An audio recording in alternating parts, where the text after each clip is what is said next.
ये तुम लोग ऐसा गड़बड़ कर रहे कि अभी खत्म करना है। अब बैठो, अभी कल से day and night test match हो रहा, अपना तो अभी शुरू हुआ यार। अभी तो बैटिंग होगी ना, दबा के बैटिंग होगी और आप 28 को विकेट निकाल लेंगे इंशाअल्लाह। क्लीन बोल्ड, पूरे के पूरे क्लीन बोल्ड, कोई डीआरएस नहीं, कुछ नहीं, खाली बॉल पड़ेगा आपकी यहां से, डंडी गई, विकेट गए, पूरे गए। इलेक्शन में डंडी जाएगी, ऐसा कुछ नहीं, गलत नहीं समझने। अच्छा, मैं आपको ये बता रहा था कि यहां के जो मसाइल हैं कि शहर के मगरबी इलाका और मशरकी इलाके में, शहर में 20 से ज्यादा सेकेंडरी स्कूल हैं, जिसमें से 3 सिर्फ मुस्लिम अक़लियत इलाकों में है। गोधरा शहर में 7 और पंचमहल जिले में कुल 10 उर्दू प्राइमरी स्कूल, लेकिन एक भी सेकेंडरी स्कूल नहीं। 8वीं जमात पास करने के बाद जो मुस्लिम लड़कियां उर्दू पढ़ती हैं, स्कूल छोड़ देती हैं और इनका ड्रॉप आउट रेट 80% से ज्यादा है। तो ये क्या है? नो सबका साथ, नो सबका विश्वास, नो सबका विकास। और फिर मोदी जी क्या बोलते? बेटी बचाओ देश बचाओ। बोलते नहीं बोलते? भाइयों बहनों, देश बचाओ, बेटी बचाओ। ये कैसा बचाएंगे बेटी को? अगर आप गोधरा शहर में उर्दू के लिए 8th क्लास के बाद मिस्टर मोदी कोई स्कूल ही नहीं है, बेटी कैसा बचेगी?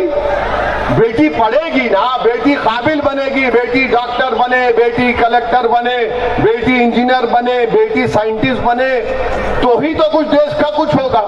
मगर यहां पर ऐसा है कि आंख की कमजोरी इतनी है कि एक ही इलाका नजर आता, दूसरा देखता ही नहीं है। तो इन लोगों को आंख का नंबर जांच करवाना चाहिए, शायद आंखों में मोतिया आ चुका।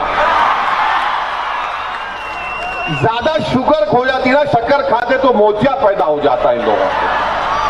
खूब खाए शक्कर। अब इंशाअल्लाह ताला हम इनको क्या बोलते, शक्कर की दवा को इंजेक्शन देंगे उसका इंशाअल्लाह। अच्छा, 2017 में नगर पालिका बजट में अस्पताल शुरू करने के लिए 65 लाख की ग्रांट मंजूर हुई, एक भी पैसा खर्चा नहीं हुआ। तो मोदी जी से पूछेंगे तो मोदी जी बोलेंगे, भाइयों बहनों, 15 लाख आपको देने का वादा किया था, तुम कहां 65 लाख की बात कर रहे हो? ये विकास। फिर मुस्लिम इलाकों में स्ट्रीट लाइट नहीं है, अंधेरा है, लाइट लगती नहीं है, कोई रोशनी नहीं है। अब आपको रोशन करना है। 28 तारीख को आप मजलिस के 8 कैंडिडेट को कामयाब करिए, इंशाअल्लाह ताला ये पूरे 8 इलाकों चकाचक चमन चमक चमकेंगे एकदम, क्योंकि हम ये अंधेरा कर रहे हैं। फिर ये अहम मसला है, 2002 के बदतरीन फसादात के बाद, जिसको मैं जेनोसाइड कहता हूं, गुजरात में गोधरा में कोई कर्फ्यू व फसाद नहीं हुआ, तो फिर डिस्टर्ब एरिया एक्ट क्यों लगाते आप? ये डिस्टर्ब एरिया एक्ट तो भारत के संविधान के खिलाफ है।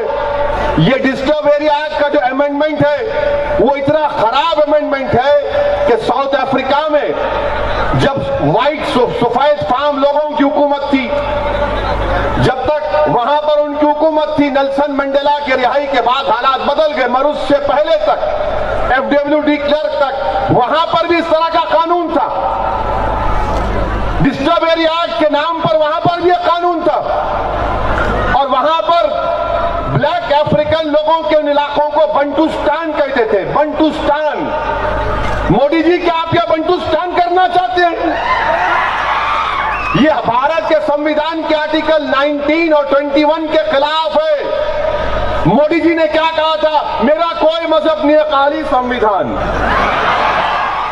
तो वही संविधान का वाला हम देखकर मोदी जी को कह रहे हैं कि आर्टिकल 19(1)(e) और आर्टिकल 21 का वायलेशन है। इसके ऊपर आप क्यों मना रही है? कानून को निकालो आप। अगर भाईचारगी पैदा करना आपका मकसद है, ये भाईचारगी भी संविधान में बाबा साहिब अम्बेडकर ने लिखा, फ्रेटर्निटी, भाईचारगी, ये संविधान के प्रियम्बल में लिखा हुआ है कि भाईचारगी पैदा करो। अरे ऐसा कानून आप बना रहे हैं कि कभी भाईचारगी नहीं पैदा होगी, कभी भाईचारगी नहीं कैसा पैदा होगी? जब अगर मैं अपने हिंदू भाई से मिलूंगा, अपने दलित भाई से मिलूंगा, आदिवासी भाई मुझसे मिलेगा, वो मेरी रमजान को समझेगा, मैं उसके त्योहार को समझूंगा, तो भाईचारगी पैदा होगी ना। इलेक्शन जीतना हारना अलग बात है, मगर भाईचारगी का खत्म करने का कानून अमेंडमेंट लेकर आते हैं। ये अल्लाह का शुक्र है कि हाई कोर्ट ने उसके ऊपर स्टे दे दिया। फिर ये बारिश के मौसम में ये इलाके सिग्नल फ्रिया, मुस्लिम सोसाइटी ए, मुस्लिम सोसाइटी बी, सातपोल में पानी आ जाता है, हमदोरफ की बहुत तकलीफ होती है। और फिर गार्डन का जिक्र मुफ्ती साहब ने कर दिया।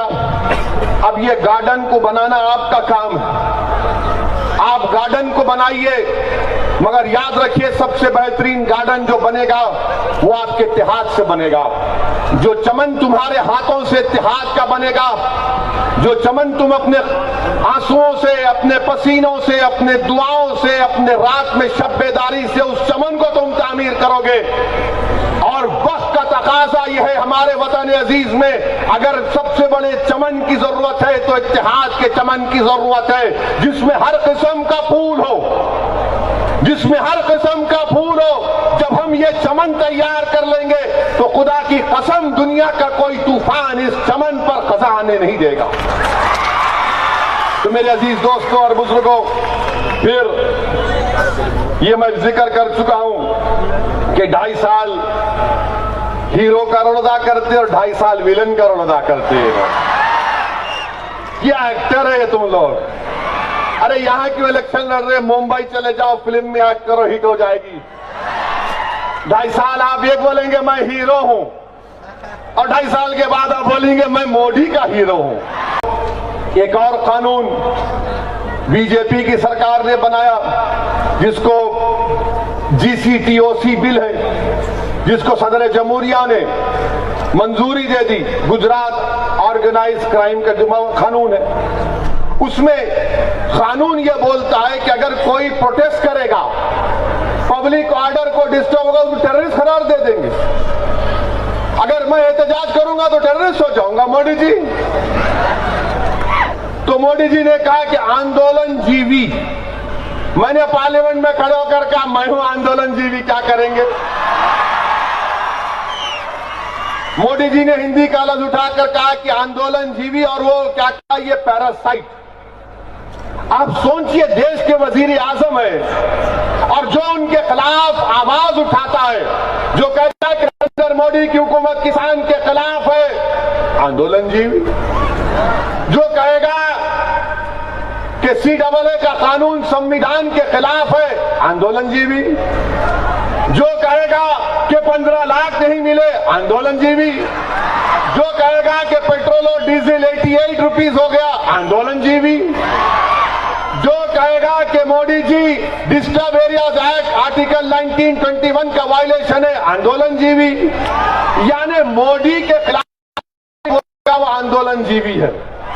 अगर यही है तो फिर इंशाअल्लाह ताला हम जब तक जिंदा रहेंगे आंदोलन जीवी बनकर रहेंगे, इसमें हमको कोई मायूब बात नहीं। इसलिए मायूब बात नहीं है क्योंकि देश को आजादी मिली, कैसे मिली? देश को आजादी तालियां बजाने से नहीं मिली। देश को आजादी सिर्फ हुक्मरानों के जिंदाबाद के नारों से नहीं मिली। देश को आजादी मिली तो सन 57 की जंग आजादी में हमारे उलमाओं ने अंग्रेजों के खिलाफ, सुनो RSS वालों, तुम तो नहीं थे जब, देश की आजादी सन 57 की जंग आजादी, हमारे उलमाओं ने अंग्रेजों के खिलाफ, ये जो मदरसे तुम्हारी आंखों में चुभते, उन्हीं मदरसों के उलमाओं ने, मुफ्तियों ने, मुहद्दिसों ने जिहाद का फतवा दिया और भारत के मुसलमानों से कहा कि उठो मुसलमानों, अंग्रेजों के खिलाफ जिहाद करो और अंग्रेजों को इस देश से भगाओ।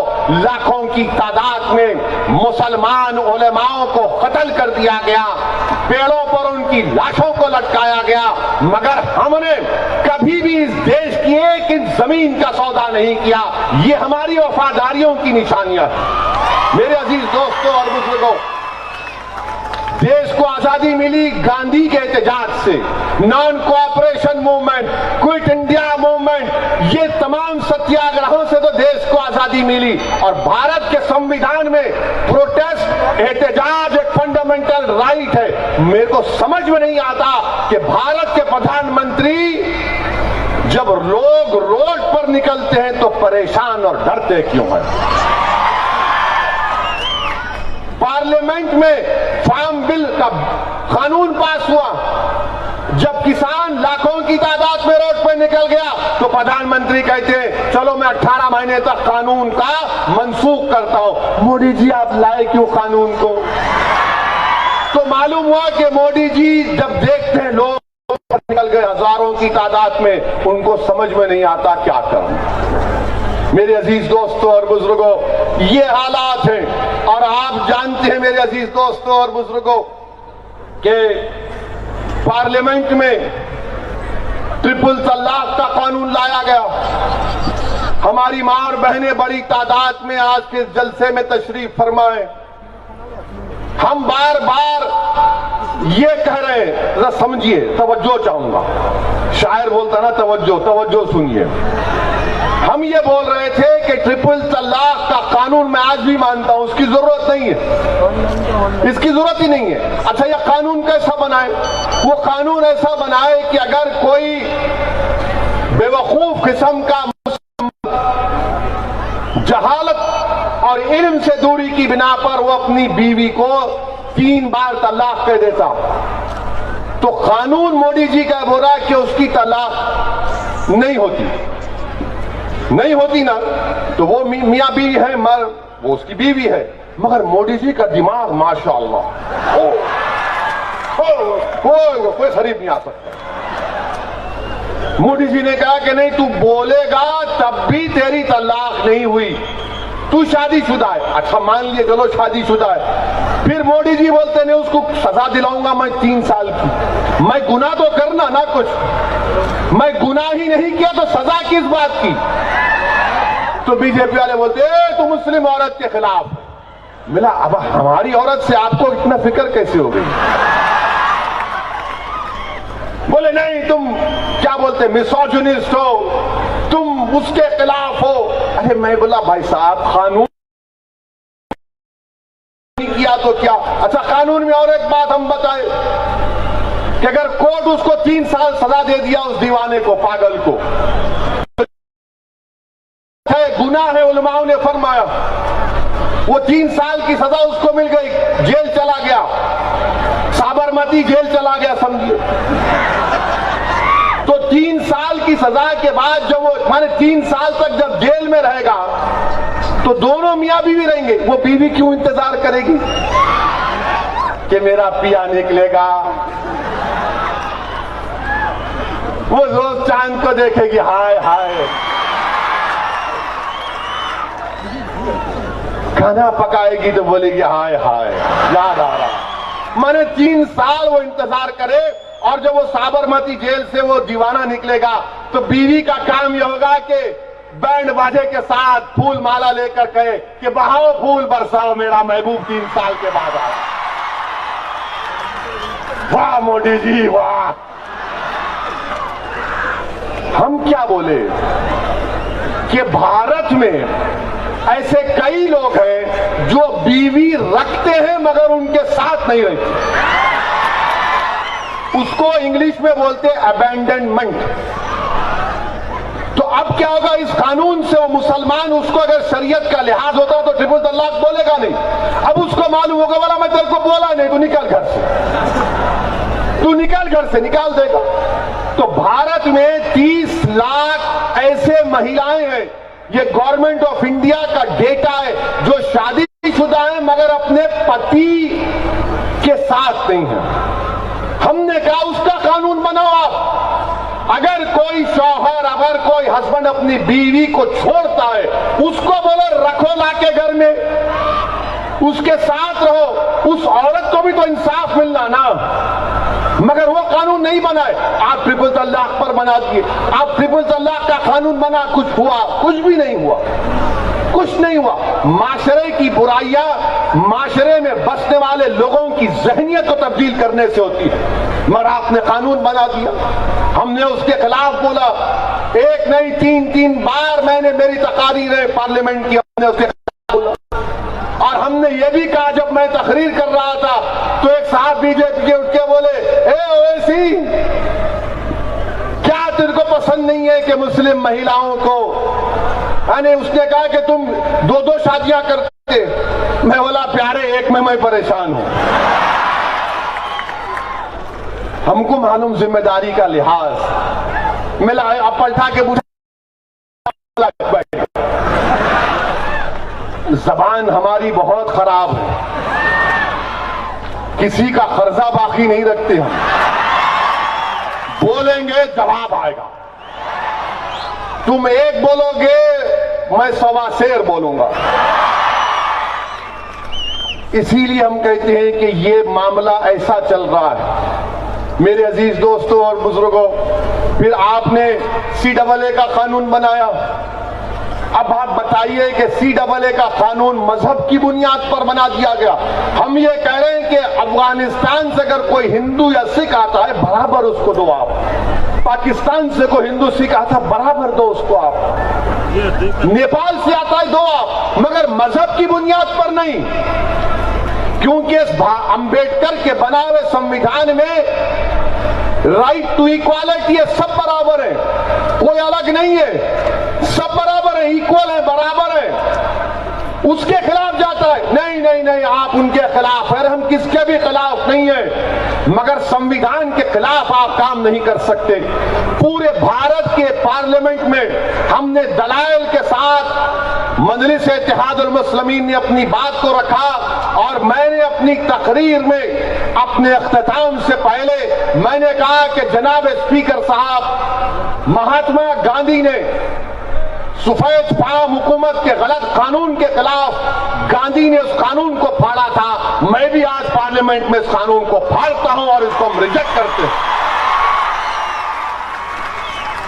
अब ये जो कांग्रेस पार्टी के लोग हैं, वो मेरे को बोले क्यों फाड़े,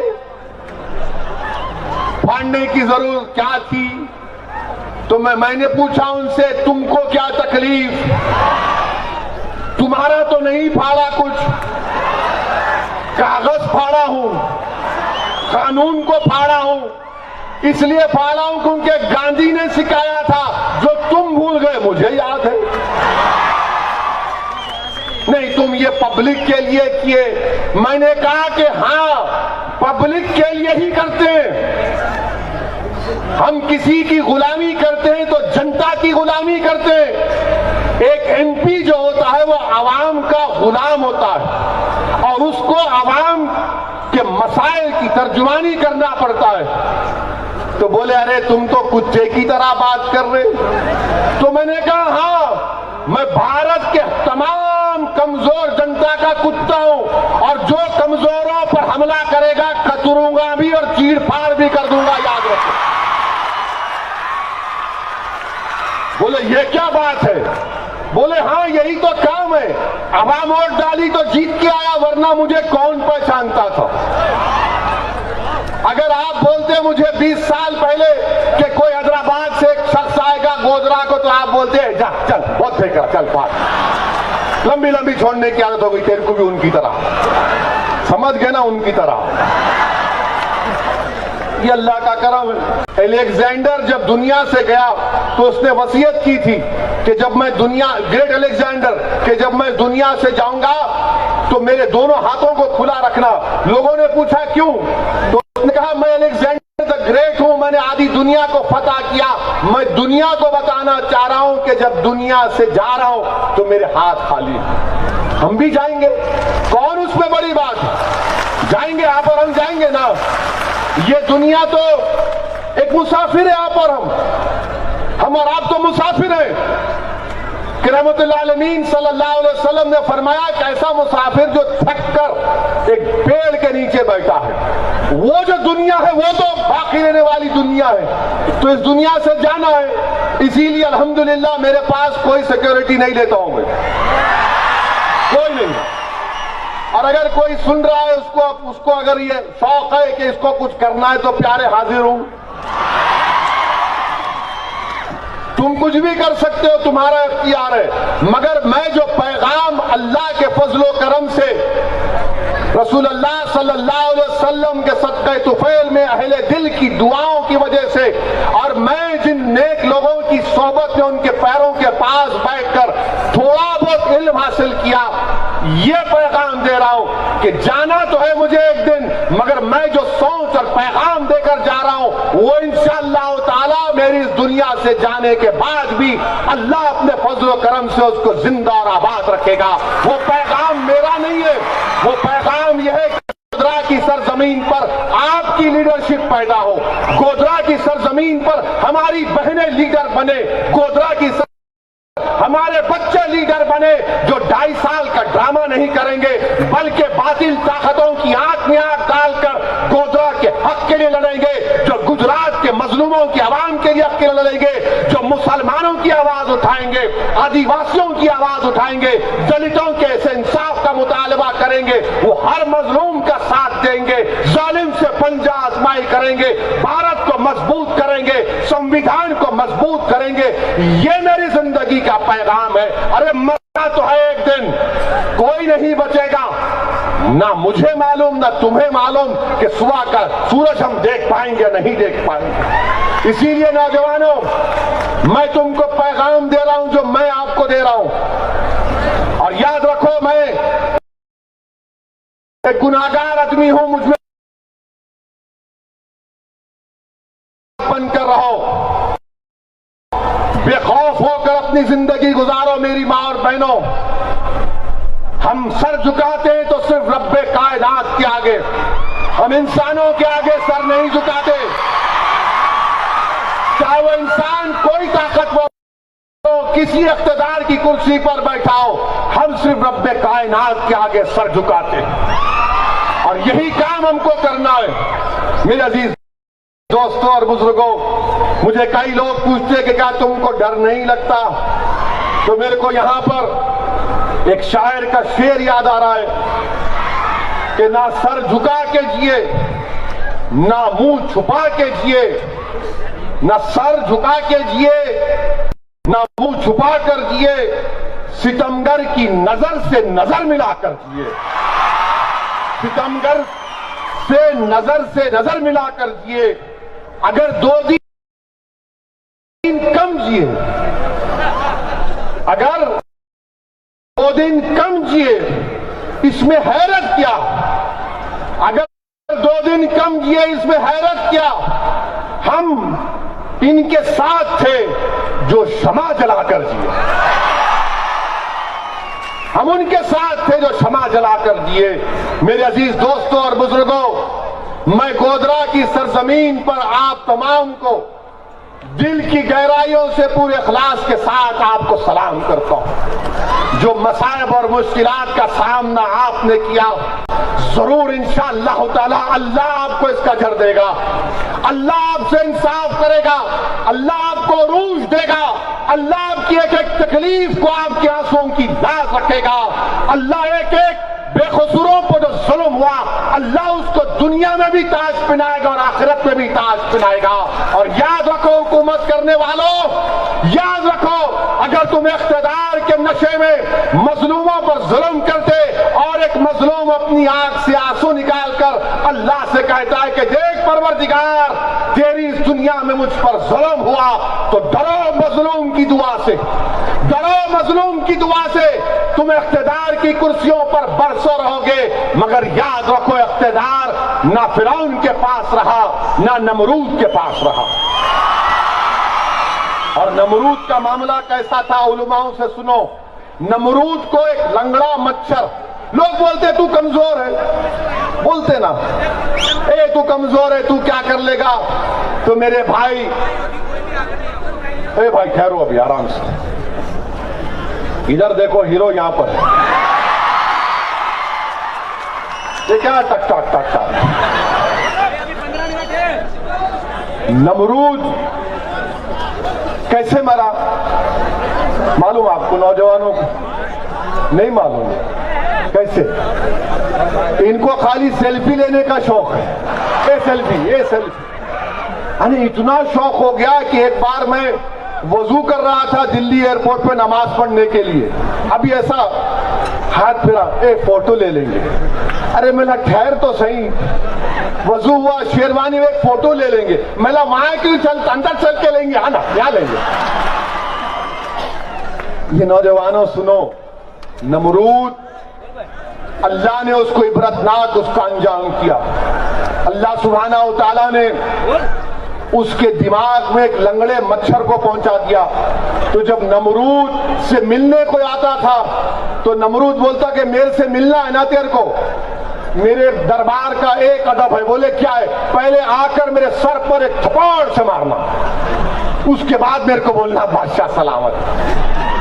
तो इंशाअल्लाह ताला आप देखेंगे, अपने हिम्मत और हौसलों को बुलंद रखिए, डरने और घबराने की जरूरत नहीं है। और हम भी चाहते हैं कि भारत का संविधान मजबूत हो, भारत में मोहब्बत की फिजाओं बढ़े, ये नफरत की फिजाओं का खात्मा हो। मगर जो लोग नफरत की फिजाएं उठा रहे हैं उनको जवाब देना है, उनको बताना है कि इख्तिदार में बैठकर क्या काम कर रहे हैं।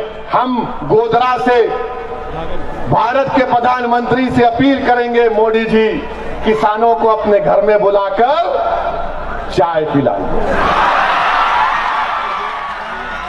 उनको बुलाइए, गले से लगाइए। जैसा आप ओबामा आया तो लपटे थे, वैसा इन किसानों से आप लपेट जाइए। ये गरीब हैं, हाँ आप इलेक्शन जीते, मगर याद रखिए वो किसान जो तड़प रहा है, मोदी जी बुलाइए। आप भी तो गरीब परिवार से ऊपर गए हैं ना, उन किसानों को बुलाइए, उनको बात करिए, उनसे पूछिए। और हम प्रधानमंत्री से ये भी कहना चाह रहे हैं कि मोदी जी कोविड के बाद तो आप कोई फॉरेन कंट्री को नहीं जा सके, ये जोक है। प्रधानमंत्री नहीं बोले मन की बात में जोक करना, बोले ना कभी कभी, तो प्रधानमंत्री से हम बोल रहे जोक के तौर पर। आप तो 1 ईयर से फॉरेन कंट्री नहीं गए, मोदी जी जरा अपने घर से निकल के सिंगूर चले जाइए, वो भारत का हिस्सा है, हेलीकॉप्टर में चले जाइए, उनको बुलाइए, बात करिए। ये गरीब है। और मोदी जी आपसे मैं मुतालबा कर रहा हूं, ये क्यों जुल्म पेट्रोल डीजल का? आप 38% टैक्स क्यों ले रहे भाई? आप उसको 28% कर दीजिए, 88 रुपीज पर लीटर है। आप बोल दीजिए कि दिल्ली की सरकार मित्रों 10 रुपये कम कर रही है और गुजरात की सरकार 5 रुपये कम कर रही है। देखिए गरीब को कितना फायदा होगा, मगर कुछ फायदा नहीं हो रहा। पेट्रोल बढ़ते जा रहा, डीजल बढ़ते जा रहा, मगर ये जो बीजेपी के चाहने वाले हैं बिल्कुल कुछ नजर नहीं आता उनको। मैं हैदराबाद में अपने हैदराबाद में अपनी गाड़ी को पेट्रोल डला रहा था तो एक बीजेपी के आरएसएस के बड़े सीनियर लीडर आए, वो क्या हुआ इसी इतना महंगा पेट्रोल? बोला मेरे को बोल रहे आप? बोले हाँ। बोला वो देखो पोस्टर। बोले क्या है? बोला देखो तो सही। वो देख के मुंडी पलटा ली। ना देखो क्यों चुप रहे? उसमें मोदी जी खड़े थे। इंशाअल्लाह ताला अब गुजरात आए हैं, अब गुजरात के हर जिले में, हर शहर में जाकर मजलिस को मजबूत करेंगे।